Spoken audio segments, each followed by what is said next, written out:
Hey, Mom. Okay, so and for those of you looking on the video, it's Camo Day. Where'd Mr. Taylor go? Yeah, yeah, Taylor doing your video. All right, listen, please. Listen. In your lab today, you're going to be working with several different things. You have your material in a plastic cup, which we covered with plastic yesterday, and a rubber band.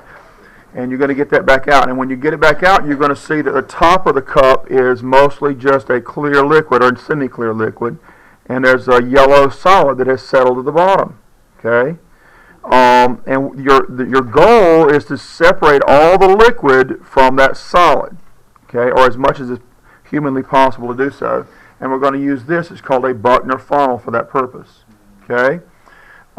So what you're going to do is you're going to remove your container and try not to slosh it around because you don't want to stir up the yellow stuff in the bottom, the solid stuff, okay?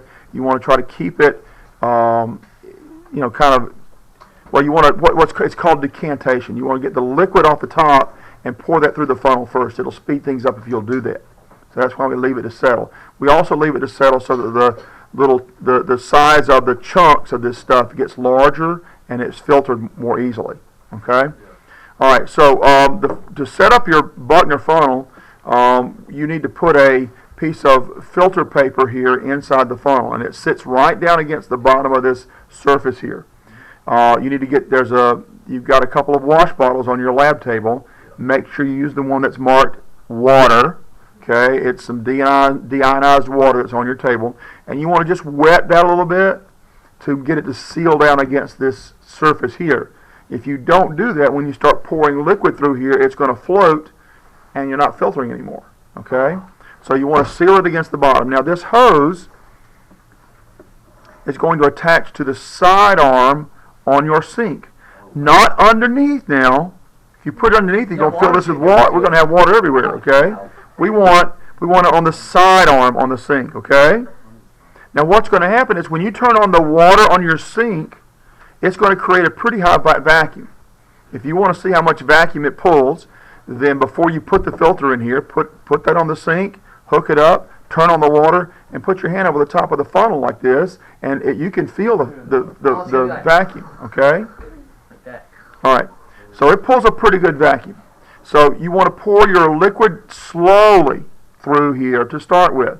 And then after the liquid gets in there, then you're going to try to start putting the solid on top of this filter paper. Try to keep the solid off the sides.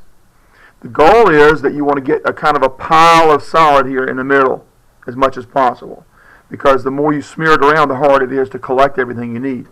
All right? And it's kind of tricky, okay? It's going to take a little bit of, care and deftness and so forth, careful use of what you're doing. Yeah, well, Yeah, you can't hear. All right, sorry. Not that kind of deftness, but deftness. Sorry, okay. Private. All right.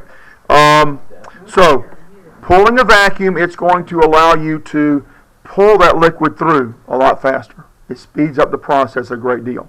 Okay? And eventually, now, when you're getting the material out, you first I would use a micro spatula to kind of scrape it out and put it in there. The micro spatula is, let's see, do I have one sitting up here to show you? No, I didn't bring one up here. You want me to go get you one? No, that's okay. You know what a micro spatula is. Oh, yeah, it's like... It's a long thing about a foot long and has a sort of a spade on one end and kind of pointed thing on the other end. Yeah. Okay. And use that to get your solid in there. Now, once you've got as much solid out of your cup as you can, then you want to use that wash bottle again to try and wash out any remaining solid from your cup into this filter. Okay? Remember, only a little bit at a time. If you do it too fast, it messes everything up. Okay? Yeah, so the idea is to get as much of that solid out as you can within reason. Any questions about that? All right, now once you finish filtering and you've allowed that vacuum to kind of get most of the liquid out of the solid you're going to have in here, this particular Buchner funnel can be separated. Okay? It makes it easier to do some of the stuff we have to do later.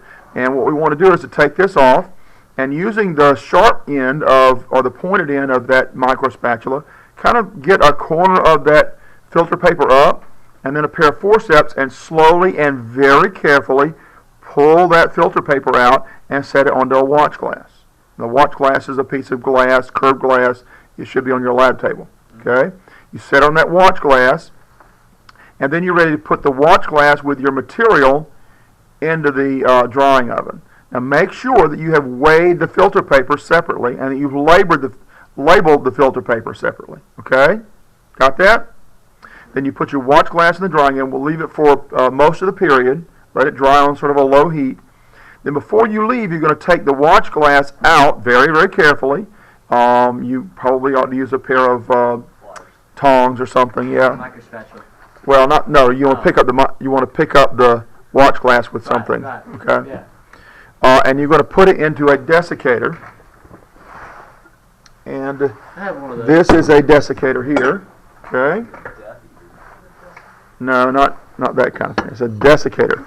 And now this one is empty, but your desiccator has some white crystal at the bottom. And that's calcium chloride. Calcium chloride will absorb water. Okay?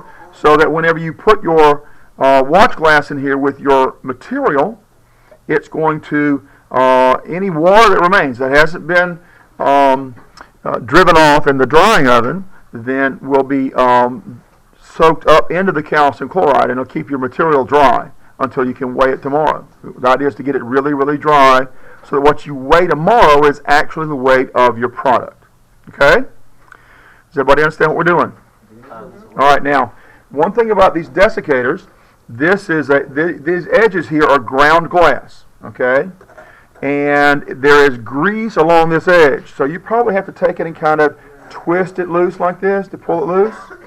But just be careful, don't get the grease on you. All right? Yeah, and then put it back, when you put it back on there, put it on there and just kind of give it a little bit of a slight twist so it seals back up again. The idea is if you leave your material sitting out in the air, it does absorb a certain amount of moisture from the air. Oh. And we want to try to keep that from happening by putting it in a desiccator overnight. Does that make sense? Yeah. Any questions about what we're doing today? How do you say that word again? Desiccator? Why does it have a little pointy thing?